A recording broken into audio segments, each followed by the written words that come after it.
আসসালামু আলাইকুম, সবাই কেমন আছেন? আশা করি সবাই অনেক ভালো আছেন। আজ আমি আপনাদের মাটির চুলায় নিরামিষ রান্না করে দেখাবো। আমি এটির জন্য নিয়ে নিয়েছি পরিমাণ মতো তেল, দিয়ে দিয়েছি 2 পিস তেজপাতা এবং দিয়ে দিচ্ছি হাফ কাপ পরিমাণের পেঁয়াজ কুচি এবং সঙ্গে দিয়ে দিয়েছি কাঁচামরিচ। আমি কাঁচামরিচের মাছ দিয়ে ফালি করে দিয়েছি।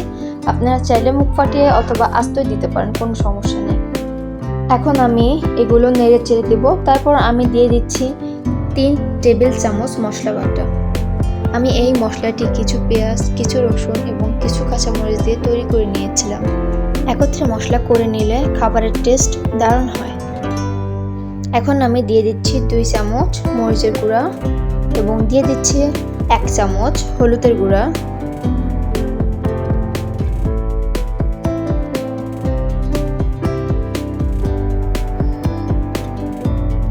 তারপর আমি দিয়ে দিলাম 1 চা চামচ ভাজা জিরা গুঁড়া। তারপর দিয়ে দিচ্ছি হাফ চা চামচ ধনিয়া গুঁড়া।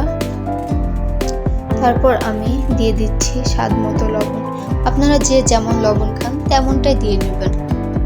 এখন আমি মশলাগুলো ভালোভাবে নাড়াচাড়া করে নিচ্ছি। মশলাগুলো যেন কোনোভাবেই সাইডে অথবা নিচে লেগে না যায়। মশলা কষানোর মাঝ পর্যায়ে দিয়ে দিচ্ছি ভিজিয়ে রাখা ডাউল। এখন এই ডাউলটি দেবার পর আমি নাড়াচাড়া করে মিলিয়ে দিচ্ছি।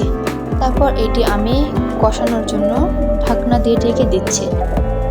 ডাউলটি কষানো হয়ে গেলে আমাদের সেই পর্যায়ে দিয়ে দিতে হবে কেটে রাখা সবজিগুলো দেবার পরে আমি সবজিগুলোর সঙ্গে ডাউল এবং প্রতিটি মশলা সুন্দরভাবে হাতার সাহায্যে নাড়াচাড়া করে মিশিয়ে দেব, যেন প্রতিটি সবজির সঙ্গে মশলা ডাউল লেগে যায়। মশলার মাঝে ডাউল এবং কেটে রাখা সবজিগুলো কষিয়ে নিলে খাবারের স্বাদ বেড়ে যায়। আমি আবারও শুকনো মরিচের গুঁড়া হালকাভাবে দিয়ে দিয়েছি, আপনারা চাইলে নাও দিতে পারেন।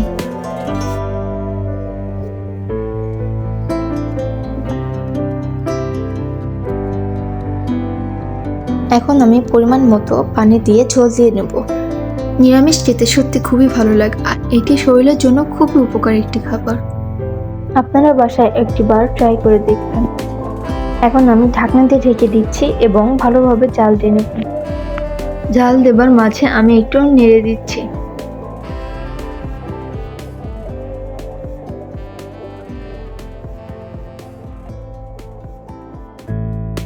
তরকারিটা হয়ে গেলে নামানোর আগে দিয়ে দেব ভাজা জিরা গুঁড়া। হয়ে গেল আমার মাটির চুলায় নিরামিষ রান্না। আমার চ্যানেলটিকে ভালো লাগলে লাইক, কমেন্ট এবং সাবস্ক্রাইব করে আমার পাশেই থাকবেন সব সময়। আবারও ফিরে আসবো মাটির চুলায় নতুন কিছু রান্না নিয়ে। ততক্ষণ অবধি ভালো থাকবেন। আল্লাহ হাফেজ।